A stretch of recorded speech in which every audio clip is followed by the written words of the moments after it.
ತುಂಬ ಜನಕ್ಕೆ ನುಗ್ಗೆಕಾಯಿ ಸಾಂಬಾರು ಮಾಡೋದಂದರೆ ಇಷ್ಟ. ಬಟ್ ನುಗ್ಗೆಕಾಯಿ ಸಾಂಬಾರು ಮಾಡಿದ ಮೇಲೆ ನುಗ್ಗೆಕಾಯಿ ಮೊಸರು ಥರ ಆಗಿಬಿಡುತ್ತೆ, ಪುಡಿ ಪುಡಿ ಆಗುತ್ತೆ ಅನ್ನೋದೇ ಪ್ರಾಬ್ಲಮ್ಮು. ಇವತ್ತು ರಾತ್ರಿ ಮಾಡಿದ ಸಾರು ಬೆಳಗ್ಗೆಗೆ ಬೇಯಿಸೋಕೆ ಹೋದರೆ ನುಗ್ಗೆಕಾಯಿ ಒಡೆದೋಗುತ್ತೆ ಅನ್ನೋದು ಇಶ್ಯೂ.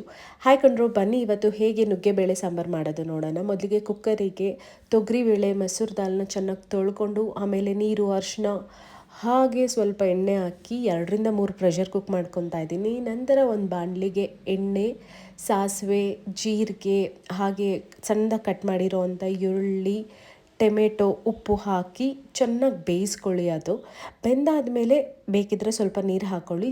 ನುಗ್ಗೆಕಾಯಿ ಸಿಪ್ಪೆ ತೆಗೆದಿರೋ ಅಂಥದ್ದು, ಪೂರ್ತಿ ಸಿಪ್ಪೆ ತೆಗೆಯೋ ಅವಶ್ಯಕತೆ ಇಲ್ಲ, ಮೀಡಿಯಮಾಗಿ ಸಿಪ್ಪೆ ತೆಗೆದಿರೋದನ್ನು ಈ ಹಂತದಲ್ಲಿ ಹಾಕಿ ಬೇಯಕ್ಕೆ ಬಿಡಿ ನುಗ್ಗೆಕಾಯಿ. ನಾನಿವತ್ತು ತ್ರಿಶು ಅವರ ಸಾಂಬಾರು ಪೌಡರ್ ಯೂಸ್ ಮಾಡ್ತಾಯಿದ್ದೀನಿ ನುಗ್ಗೆಕಾಯಿ ಸಾರಿಗೆ. ತುಂಬ ಸೊಗಸಾಗುತ್ತೆ ಸಾರು. ಸೊ ನಂತರ ಸಾಂಬಾರು ಪೌಡರ್ ಹಾಗೆ ಸ್ವಲ್ಪ ಖಾರದ ಪುಡಿ ಸೇರಿಸ್ಕೊಂಡು ನುಗ್ಗೆಕಾಯಿ ಬೇಯಿಸ್ಕೊತಾ ಇದ್ದೀನಿ.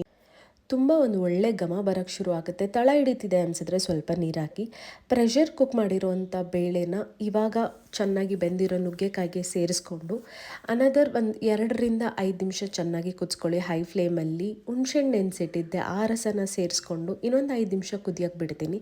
ಚೆನ್ನಾಗಿ ಕುದ್ದು ನುಗ್ಗೆಕಾಯಿ ಎಲ್ಲ ಬೆಂದಿದೆ ಅನಿಸಿದ್ರೆ ಬೆಳ್ಳುಳ್ಳಿ, ಜೀರಿಗೆ ಹಾಗೆ ಸಾಸಿವೆ, ಕರಿಬೇವಿನ ಸೊಪ್ಪು ಸೇರಿಸಿ ಒಂದು ಸಣ್ಣದಾಗಿ ಒಗ್ಗರಣೆ ಕೊಟ್ಕೊಳ್ಳಿ. ನಿಮ್ಮ ನುಗ್ಗೆಕಾಯಿ ಸಾಂಬಾರು ರೆಡಿ. ಮುದ್ದೆ ಜೊತೆ ತಿನ್ನಿ, ಸೊಗಸಾಗಿರುತ್ತೆ.